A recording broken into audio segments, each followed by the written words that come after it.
Our guest this episode is Dawn Chubai, an award-winning broadcaster, media trainer, and live shopping strategist. With over 25 years on national television, including breakfast television, City Line, the Shopping Channel, she's mastered the art of on-camera engagement and sales, generating over $30 million worth.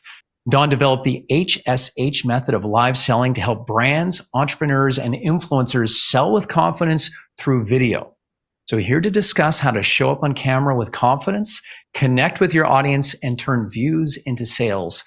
Please welcome to the podcast, Dawn Chubai. Welcome to the Engaging Personalities Podcast. I'm Anders Belanger, founder and CEO of Engagify, where we're on a mission to rehumanize business through engagement. We believe that we can all be more successful if we can command attention and deepen connection. So stick around to the end of the show and we'll reveal how you can be our next guest on a future episode. So let's get ready to engage. Hey, Anders, thanks for having me. Yeah, I'm just like, there's so many things in that intro that I just kind of want to dig into, but let's start at the start. How did you kind of come into this area of selling, on TV and just and being on media in the first place? Was that something you always wanted to do, or? Oh gosh. Well, I mean, put it this way. I always said yes and then figured it out later. So my foray into broadcasting actually stemmed from my music career, which a lot of people in this space don't know that I recorded a couple of CDs, and I used to gig all the time in Edmonton and Vancouver, but I don't do that anymore. But that was my start into television when I started in TV back in, 1999 in traditional broadcast. And if I kind of go sort of that, how do we bridge traditional broadcast to what I did and am doing right now in the live selling space and TV home shopping? I always fully believed that when we communicate on camera, whether it is a chef making a dish to promote going to a restaurant or going live on location with a soccer camp that is meant to bring kids to the love of sport and soccer, I always fully believe that we are all selling something, Anders. So when I think about whether it was traditional broadcast where we weren't officially selling a product, we're selling things, ideas. Sometimes you're selling politics, you're selling concepts, to when I worked at the Shopping Channel, and then certainly in the live shopping space where we're actually selling product. But more than that, we're selling results. Mm-hmm. Yeah. And I mean, you're so much more accountable to results when you're live selling, because you can see the metrics, you can see the impact you're making. Whereas traditional broadcasting, you kind of threw it out there, and it wasn't really, maybe the soccer camp did experience a bump, but it didn't matter. You weren't connected after the fact, right? So now, when you bridged in from live broadcasting into live selling, was that? I mean, I can see you, and people can hear you. You have a presence, right? And so I imagine you honed that on air so that you were very comfortable in the live selling environment. But what were the big ahas or the learnings that you needed to, implement when you made that transition? Yeah, it's interesting. So first of all, I mean, camera confidence is something that I recommend for everybody, and that's whether you're selling a product or literally selling yourself. You're doing a virtual job interview or you're conducting a job interview for a prospect. I think camera confidence is a way to, I'm going to say, we talk about the concept of authenticity, but it's really also something that cultivates trust and relationship building. When I moved forward from traditional live selling broadcasts, so let's call that TV home shopping, which is, by the way, where live shopping originated, and it still is the basis of what live shopping is, regardless of whether you're on TikTok Shop or using your own IP. But I would say that it's not so much a surprise, but one of the things that I had to hone moving from traditional broadcast, hosting breakfast television, City Cook, City Line, all of that, into TV home shopping, it was the idea of not just communicating on screen, but literally connecting on screen. So the idea of presenting products that people could not touch, taste, or try on, and having them experience through me what that was like, and do it in an authentic way, a trustworthy way. And so as I coach brands and influencers and ambassadors, and as I myself also continue to work in that live selling space, selling on social media, if we call it that, it is still the idea that people are putting a lot of trust in the person that is quote unquote influencing them. So it's the idea of making sure that your descriptions are incredibly descriptive, but that bring you to that deeper level. Like soft just isn't soft. My idea of soft is different than yours, Anders, right? I mean, a burlap sack might feel soft to you. I don't know. So it's how do we compare it to something that people can relate to? So that underside of a kitten or the inner ear of a Labrador retriever Mhm. puppy. Now all of a sudden, oh, we've got a commonality. And so that was sort of the main learning curve. And then the idea, Anders, that we also have to repeat often. The average person takes about, I think there's a study on this. I'm not, don't quote me on which one or maybe the exact number, but I think it's 7 times that you need to say something, and likely in various ways, to reach people, to have them actually hear. And then the importance of a call to action. And there are a variety of ways to do those that incentivize and encourage people to add to cart. Hmm. Wow. So much to, you're adding to cart, but so much for us to unpack, even though we were adding to cart right there. When you talked about creating that connection, like, and for those of you just listening, Dawn reached out to the camera with her hand, like, and I really did feel like you were being 3D with me, coming through the screen. Just having to almost amplify everything, right? Because when you were a broadcaster, you're telling it like it is, but now you actually have to get excited for them, right? About what's happening. You can't just be so objective, flat. It has to, right? But there is this weird balance because, as you said, you're trying to establish trust. It's like, yeah, but you're selling something. Like you want them to buy. How do you walk that line of like, trust me, this is great, and they know you're on air selling. Sure. And that's a really, really important thing to ask, Anders, because if I were to say that every skincare line that I presented on the shopping channel in Canada, which, by the way, for anyone listening or watching, it's like HSN or QVC, but Canada's version. Okay. Exactly the same, just different market. Um, it would be crazy for me to say that every skincare line is my favorite. People would call BS on that Yeah, because that right. they can't. It cannot possibly. So the way that we would navigate that, and I think this is also good for everyone to understand that people will not trust you if they think you're BSing them. And it's that trustworthiness that does cultivate um, that feeling of, okay, I will listen to this person. Even if I don't buy from her today, I'll buy from her the next day because I know she's my advocate. You're cultivating and amplifying that advocacy as well as your authenticity. So one of the workarounds that we would do, because think skincare, for instance, I sold dozens of brands of skincare and they were all good and there was all something that one would like about them. So often I would say, if you're so for instance, here's the little trick. If I didn't particularly feel attached, I'll say, to a specific line,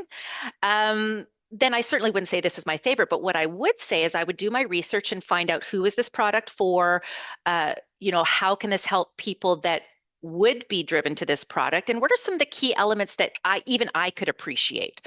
So one way that I would maybe sell that particular line of skincare, or more than that line, that particular product, is I would say something like, if you are the person that tends to feel, creams are extremely heavy on you and it doesn't, matter what time of year it is, you will really appreciate this cream because take a look. And I'd be having the dollop of cream on my palm for those watching, and I go, look at how dense this is. Look at how rich this is. That means it's going to be able to handle you walking through the rain, or perhaps you're camping and you don't get a chance to wash your face as often. Your skin is protected. And if you are that person that really wants to feel that, then this is for you. And then I would proceed to read various reviews or highlight one specific comment that a top buyer made of that, and then that would drive the sale. Nowhere did I say this was my favorite. Nowhere did I say I really like this level of Hmm. cream. And that doesn't mean that even if I sold it that way, that it would mean I didn't like that cream. It's just that I would preserve the I love this or this is my favorite for a very Right. specific few, to preserve And that trust. And in that way, you are staying in your authenticity. You are, stating facts that are verifiably true and that you can wholeheartedly believe in. And that makes complete Well, sense. well, and that trustworthiness, Anders, and authenticity, when we look at the different characteristics of authenticity, I mean, it's being well researched. It is doing the math and figuring out all the different ways that a certain product could impact somebody. There is literally somebody for every single product on the planet. I'm sure when some snake oil person was selling something, someone really needed snake oil. Like there was Yeah. a reason that they bought that. And I think it was the whole snake oil salesperson kind of got in the way when that snake oil person said snake oil is for everyone. I mean, I'm obviously playing it up here, but it still kind of holds true in Yeah. that being that well researched does cultivate trust in the presenter, and that's why it's so important. Hmm.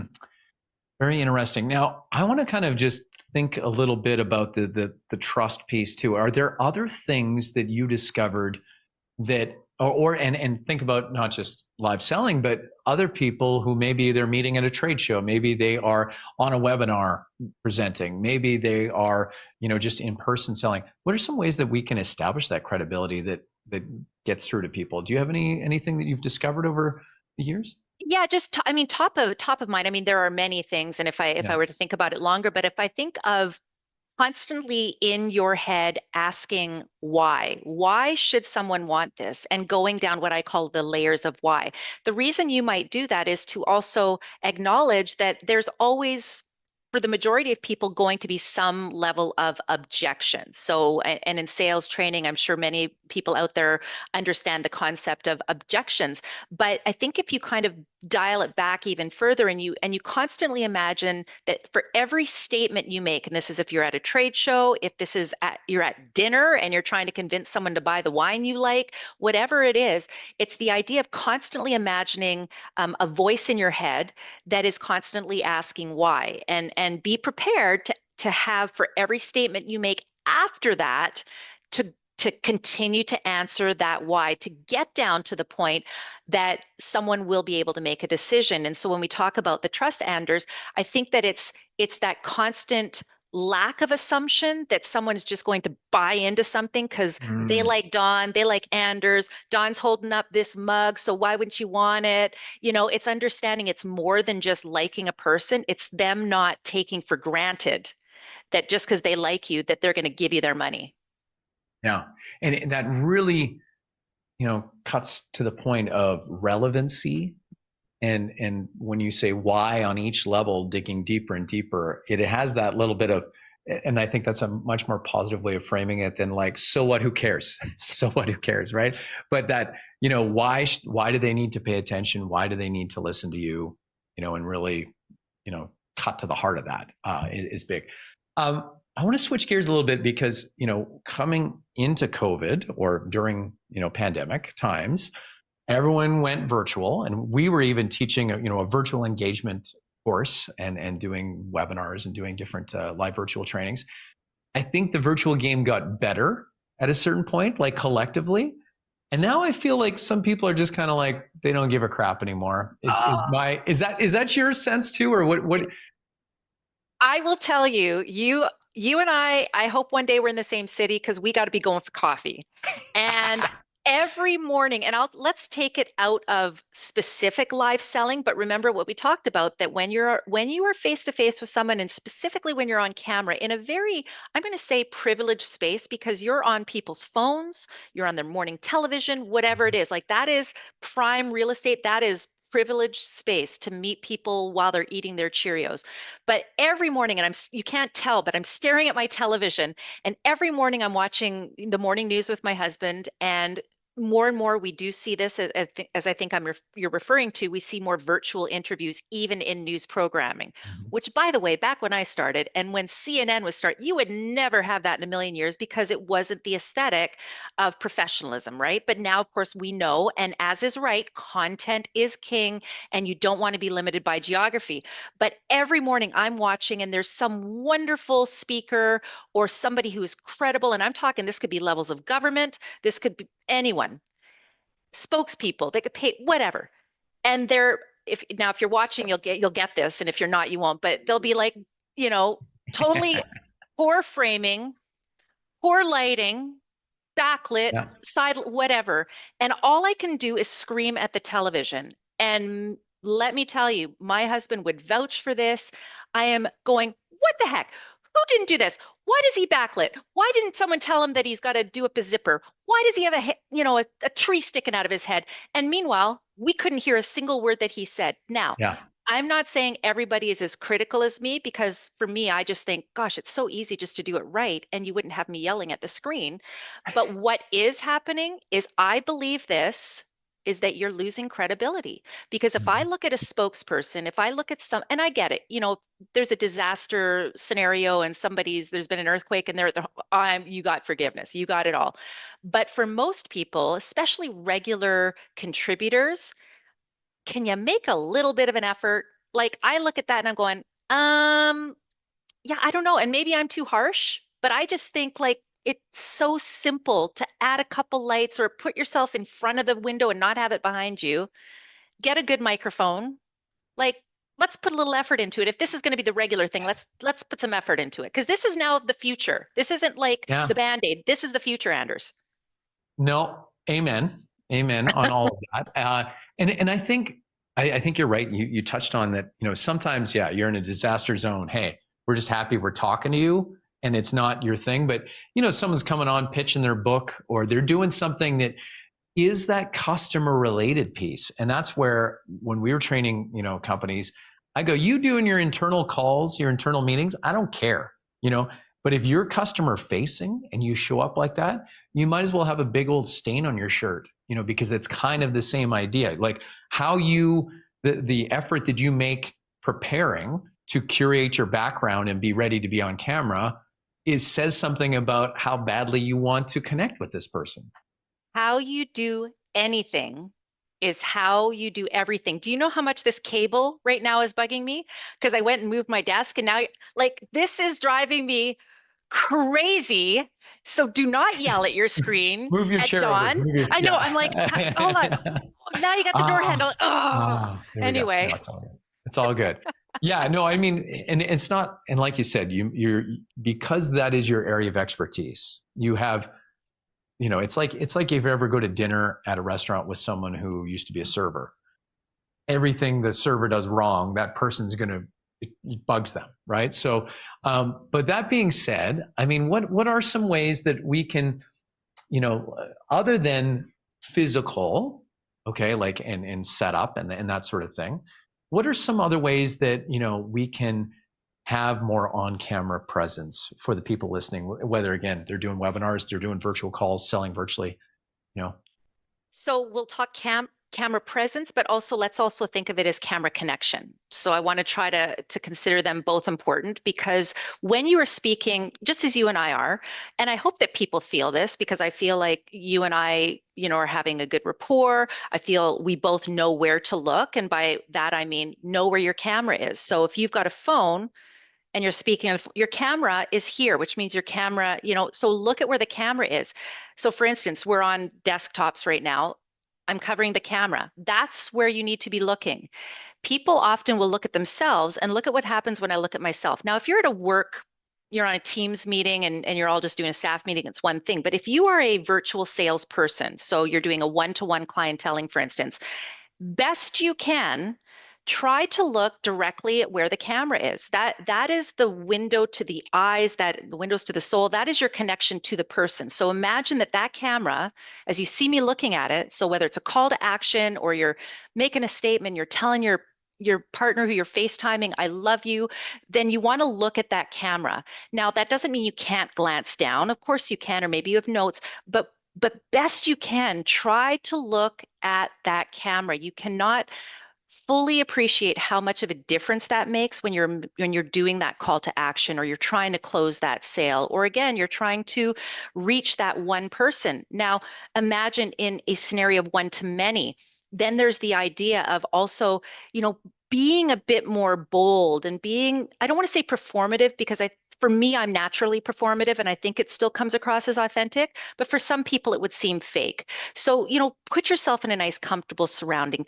have your lighting if you can. But as far as the actual presentation, my best word of advice is imagine no matter how many people are on the other side of the screen. So if this is a webinar, for instance, or again, you're doing a sales presentation to your teams who are across the country or maybe around the world, that camera represents one person, but you have to treat it from a standpoint of in bringing in all the different personalities and all the different ways people like to be communicated to.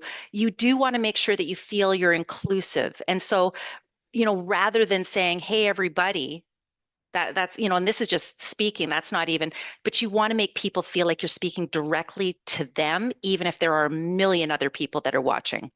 Mm-hmm. So that almost is kind of like an intimacy with the camera that, when you're speaking to one person, and just a note too, I have a teleprompter that projects you onto my screen. So I'm looking you right at the face. Smart. And I get the camera being behind that. So that's a little bit of a hack for anyone listening that, can't. I did train myself to look at the camera, but this is just intuitive, right? In this sense. Smart. But that idea that the intimacy of what you're sharing with that camera is going straight out to everyone, right? And so that kind of, when you said performative, but on a sense of energy for connection, I think is interesting, because the camera can pick up things that, they can be subtler, right? As opposed to being on stage in front of a big audience, you can do those little things that I think create more connection. Yeah. Sure, but what a lot of people aren't seeing is I still talk with my hands, and because that's just who I am. Maybe it's my time on the stage in theater and in music, but I am a hand talker. But I do think, however, here's the thing, Anders, however you are when you're sitting across the dinner table with a group of friends is how you should Yeah. be on camera. Like that's my perspective. And that doesn't mean that sometimes it wouldn't sway more casual as opposed to maybe more professional. So group of friends is one way of presenting or speaking on camera, and then sitting with your boss maybe is the other one, or with your Right. employees or colleagues, because then you do bring a bit more of that professionalism in there. But the one thing too, when you're speaking live on camera, and there's always, sometimes there's taped elements and there's live elements, the more prepared you are in anything, and you and I spoke about this before we came live on this podcast, is that it's the preparation that allows you to play. And so having that preparation gives you a confidence that in theory, and certainly over time, because Mhm. muscle memory is a thing, will make you feel more comfortable and will make you appear more natural. And to not fear the camera, I think the camera is one of our greatest first impressions we can make. And for some people, we'll never meet them in person, but the world has certainly, if we got one good thing out of COVID, is it opened up the world to have no barriers. Yeah. Wow. We teased this in the intro, and we should cover this. Can you tell us, what is this HSH method that you've created? Because I feel like we'd be doing the audience a disservice if we don't cover that when we've teased it. So can you tell us? Sure. So I mean, it's based on the sales training and sales expertise that many people who are listening and watching would have, and that people long before me have been doing and perfecting. But the HSH method of live selling stems from my experience in the world of TV home shopping. So it is the home shopping host method of live selling. So what it is it takes people through essentially a formula, and a proven formula, and strategies and skills that have helped TV home shopping hosts like myself sell on camera, communicate on camera, convert on camera for over 50 years. So this is sort of that next level. Again, some of the traditional sales techniques, calls to actions, the idea of a hook is very important, understanding the objections to buy, but particularly when we get to live selling language and demonstrations, these are really, really key to selling through a screen where people can't touch, taste, or try on a product. So I like to call it seeing the feel. And then when we look at the actual run of show, what it takes to actually go live, sometimes with a co-host, but often on your own for potentially an hour or more, depending on if you're on, TikTok Shop, or if you're leveraging Mhm. again your own website and your own social media. It's the idea of how do you repeat something? Because again, we talked about this, it takes sometimes up to 7 or more times for somebody to actually fully hear and understand what you're saying.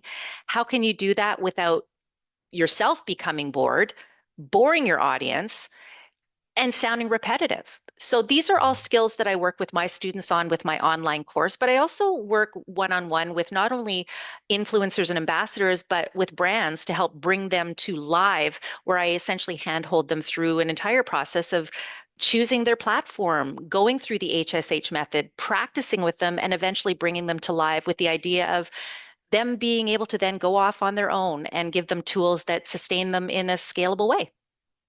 It's very cool. It's amazing times that we live in that is a thing, right? Like that like TikTok selling and like you said, some people would want to be on Home Shopping Network, but you could just start yourself, like it's so crazy. I'm trying to think of, there used to be a TV show that had, what was the TV show that was about Home Shopping Network with the recent one, Molly Shannon?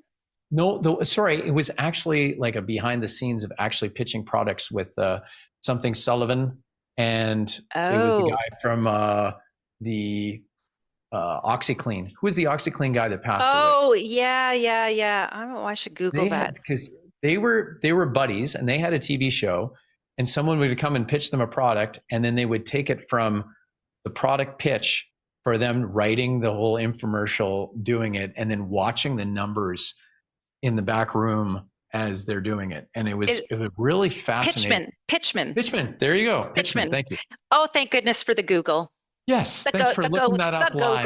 The Google. Yeah. Yes, it was on the Discovery show. Yeah. So, and really, if you think of those shows, it's really, you think of Shark Tank in the US. I mean, we watch Shark Tank as well, but we also have Dragon's Den, which is kind of the OG. I mean, Shark Tank was based on Dragon's Den, and you have some crossover. And two of the sharks. Yeah, that's right. Exactly. But that's actually, if you've having worked in TV home shopping, I've been in those pitch meetings where a brand would come in, and typically it's actually the buyer of who wants to bring the brand in that literally has to go through that pitching to the head buyer or the VP of merchandising, handing the product so people could touch it and smell it and taste it if it was chocolate, and go through that whole process. But the idea, Anders, that you talked about, that brands don't necessarily have to wait for that opportunity and to be able to really start that experience themselves. Make no mistake, there is a lot of opportunity in TV home shopping. I am not saying that at all. I loved TV home shopping. I still love it. I love the station I worked with, but it was time to move forward for me into what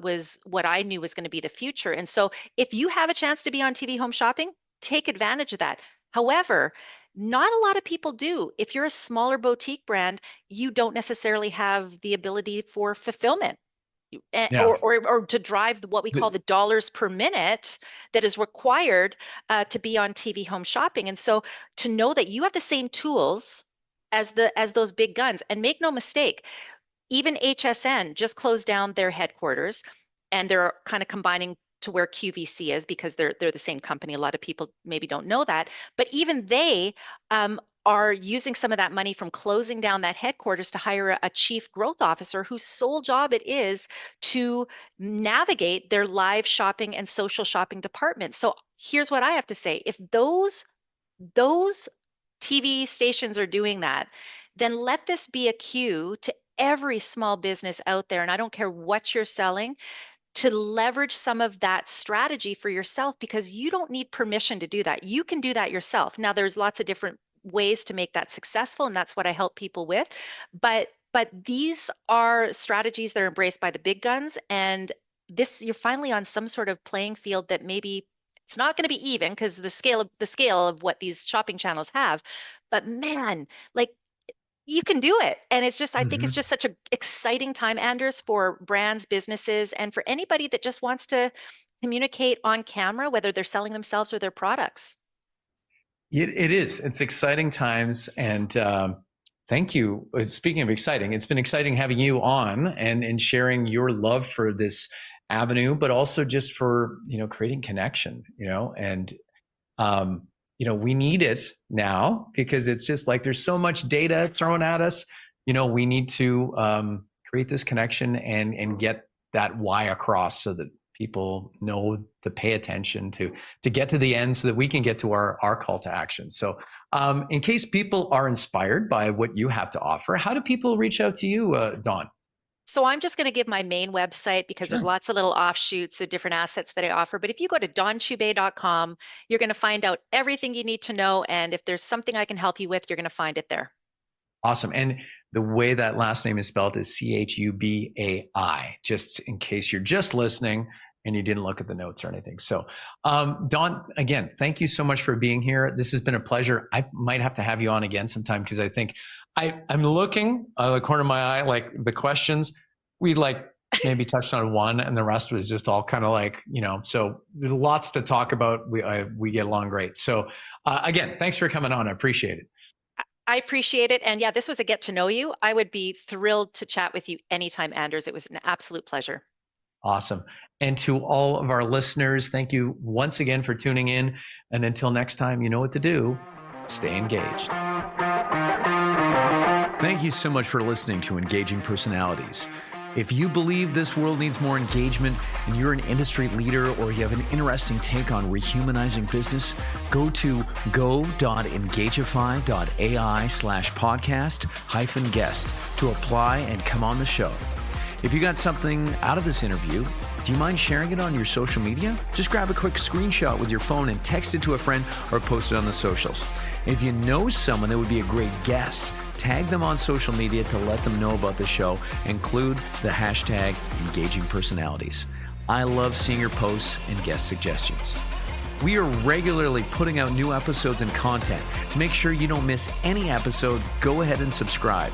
Your thumbs up, ratings, and reviews go a long way to help promote the show and mean a lot to me and my team. Want to know more?